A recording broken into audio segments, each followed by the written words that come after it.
and recession fears were flaring up last week. Now everything seems to be back to normal. In fact, the S&P and the Nasdaq had its best week for the year. So what will happen this week? So will traders focus again on, is a recession coming, or yay, the recession has been canceled? Well, we'll talk about this. Also, we have some important events coming up this week, so let's see what is in store. With that said, welcome to Coffee with Markus and Mark. And in this show, we are going to talk to you about what's happening in the markets and how we are trading it. And today is Monday, August 19th. And let's hop over and see what is happening. So as you can see, markets had a 6-day winning streak and just going up and up and up. And we see that right now we are attacking the 5,600 level again. In fact, the S&P 500 is now less than 2% away from its all-time high. So what has changed? Well, last week we had some good economic data in basically canceling out the bad jobs report that we had. Last week also, tech stocks are on fire again. The Nasdaq made a monster recovery here from the lows that we had 2 weeks ago to where we are right now, 12% up. So this means that also right now, Nasdaq that entered into a correction territory came out of correction territory. So right now, no more correction here. So this is what's happening. Now, looking at some key technical support levels and indicators here, we look at the 50-day moving average. And the 50-day moving average, we see that NASDAQ right now is right trading around the 50-day moving average. So can it break through? Well, I believe so, because look at this.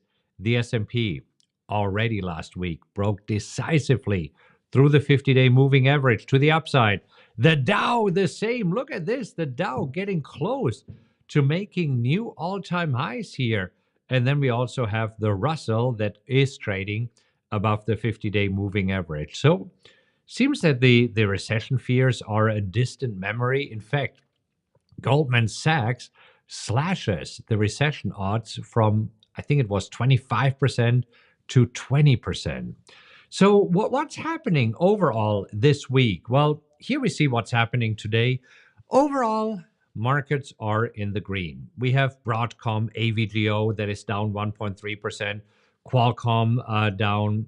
We have Texas TXN down. MicroStrategy MU down. But overall, it's a positive day. So what can we expect this week in the markets? Looking at the calendar, first of all, the economic calendar, not a whole lot going on today.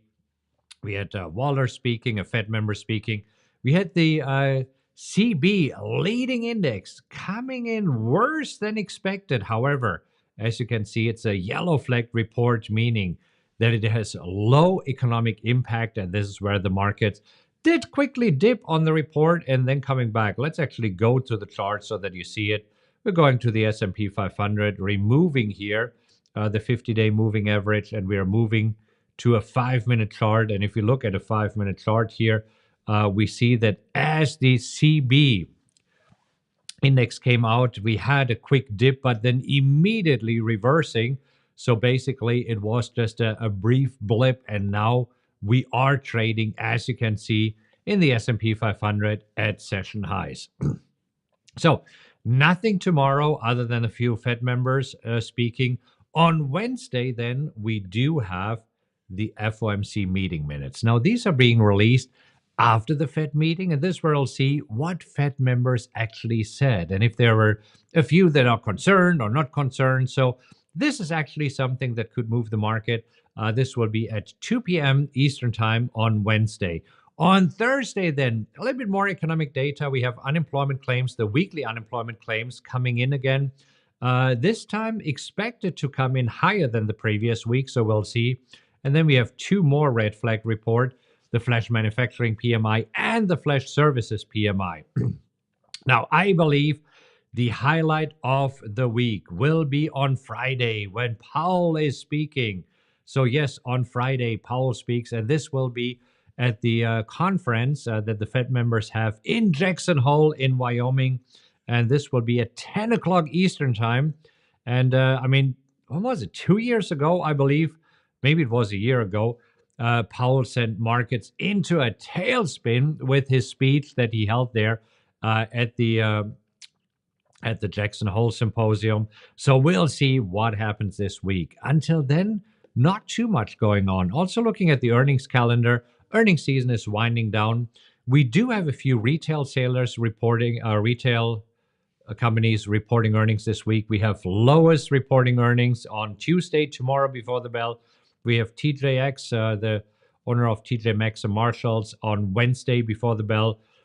We do have Target on Wednesday before the bell. And then we have Ross Stores and Intuit on Thursday after the bell. So as you can see, not a whole lot going on. Only 15 stocks that are in the indices are reporting earnings. So overall, a quiet week. And this is what we saw earlier this morning, looking at a 5-minute chart of the S&P. We saw that markets were just diddling along. Right now, they are trading at session highs. But I don't really expect a whole lot here today. But you see, what is the path of least resistance for the markets right now? Let's take a look at the daily chart, and you see it here.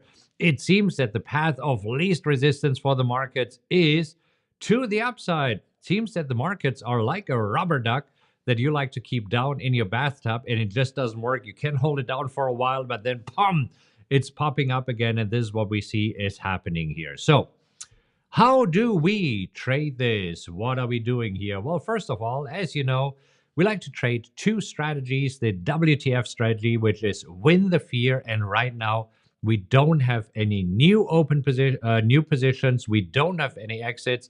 There's one open position, which is Pfizer, ticker symbol PFE. Both Mark and I decided not to take it. And I mean, I'm not surprised that we don't have any new signals here, because if you look at the VIX, the fear index, look at this. I mean, 2 weeks ago, it was spiking to 68. Right now, we are trading below 15 again. So fear has left the market. Therefore, WTF, which stands for win the fear, there is no fear to win because fear is non-existent right now. So we have to wait until we see a little bit of a retracement here. Oh, one thing that I wanted to bring up, really, really interesting, I thought, gold. Look at gold trading at all-time highs, making an all-time high on Friday, and right now has the possibility to make another all-time high. Looking at a weekly chart, you just see how gold has moved up here over the past, few years, and now trading at 2,541. Wow, that is actually levels that we have seen never, ever. Okay. All right. Before we go back to our trades, also very briefly here, the CME Group Fed Watch tool. What is the Fed expected to do at the next meeting? And you see the odds haven't changed.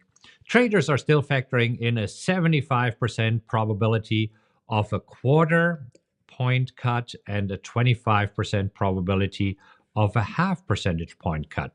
So that hasn't changed since last week. So this basically means no new data, means no new changes here. Okay, so nothing for us to do with the WTF strategy, the win the fear strategy.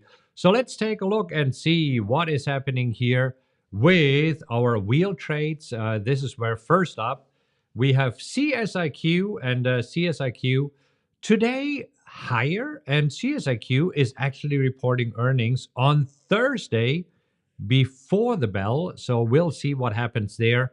Until then, a rather quiet day for CSIQ. Let me just refresh it so that I can get the live data that you see my blue bar here that is showing us what we are doing right now. And you see we are approaching the 15 level again. Now I got to assign my cost base is at 23, so nothing there for me to do right now. HAL Halliburton, I mean, this morning off to a slow start, but right now taking off 2.2% up for the day. This is where right now we are trading nicely above my break, even at 31.97. My cost basis at 34.50. Not yet able to sell calls. So this needs to move a little bit higher. But hey, this is a good move in a market that is basically just flatlining. I mean, the S&P is up half a percentage point right now. The Nasdaq is up half percentage point. So is the Dow, but up being here 2.5%. I'll take this.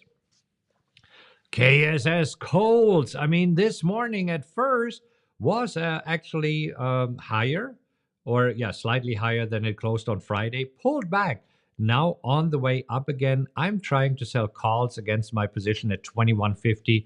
I have an order in the market to sell them at 20 cents, which means $20 per share, per 100 shares. And this is what I'm trying to do right now. I have not yet been filled. Merck, this is another trade that I took as an earnings play. And I expected a V-shaped recovery here as well as we had it in the S&P 500. This hasn't happened just yet, so it seems that we dipped down. We're trading at these lower levels right now. I got a sign at 120, currently trading at 114, so slightly down. Today, with the overall market up 0.3%, so I'll take it. I need to move here a little bit higher before I can sell calls. And then finally, we have UPS, and UPS has a great day. And you might be wondering, wait a minute, why does it have a great day? It is down 20 cents, which is it's down 0.2%, which is 27 cents right now. Well, here's the deal. I mean, UPS had ex-dividend today. And what does it mean? On this day, if you are the shareholder on record, which both Mark and I were, we are entitled to a dividend of $1.63. Now, this will be paid on September 25th. And this is where usually a stock drops by this amount on ex-dividend date. So $1.63. And as we can see, earlier this morning, this is exactly what UPS did. In fact, this morning, UPS was down $1.70. So slightly more than the dividend payment. Therefore, if right now we are only down 28 cents, it's basically comparable to having an up move of $1.50, which is 1.2% or something like this. So this is why I'm saying UPS has a great day today. And yeah, UPS, come on, keep moving lower. Start finally filling this gap that it left here at 134. Let's move about 134. My break even here at 134.90. So it would be nice if you can move above my break even again, and then eventually we'll be able to sell calls. So this is what's happening here with our positions. And before we take a look at the markets and see where we are, just because Mark is gone doesn't mean that I will spare you from bad dad jokes. So I got one for you today, and here we go. See, Debbie asked why I didn't buy her flowers. And to be fair, I didn't know she sold flowers. Okay, hey, I'm trying here. Hope that I enjoyed it. The good news is that with Mark not being here, I mean, I win by default, right? So there we go. All right, let's go back and see what is happening here. So switching back to a 5-minute chart, we see that the S&P 500 right now is trading at session highs. If we are looking at the heat map, we see that overall markets are in the green. Most sectors are in the green. Technology sector still a little bit mixed today, but also moving to the Nasdaq, trading at session highs. Pulling back here a little bit, so Dow up 0.5%, 0.47%, S&P 0.4%, the Nasdaq up 0.36%, and the Russell, the leader today, trading at session highs, being up 0.7%. VIX, the fear index, keeps falling here. So what can we expect for the rest of the day? I believe that today will be another day that we end positive. So this will be the, 7th or 8th day in a row. I'll look it up for you and I'll let you know exactly tomorrow. We might actually pull back a little bit. So I don't think today is the day where we crack through the 5,600 level in the S&P, currently trading at 5,576. I don't see us taking on another 23 points here. So I believe that we will stay below this level, but definitely above Friday's closing price. Anyhow, so This is what's going on. And I hope that you enjoyed today's show, even without Mark. I mean, he deserves a vacation, doesn't he? If you feel that Mark deserves a vacation, give us a like here. Really appreciate it. If you found that today's information was valuable and you would like to share, there's a share button right underneath. Please feel free to share this video with whoever you want on whatever platform you want. And if this is your first time here, welcome. Hope that you enjoyed it. Click subscribe. And this way, we'll see you again tomorrow. All right. Until then, have a great rest of your day.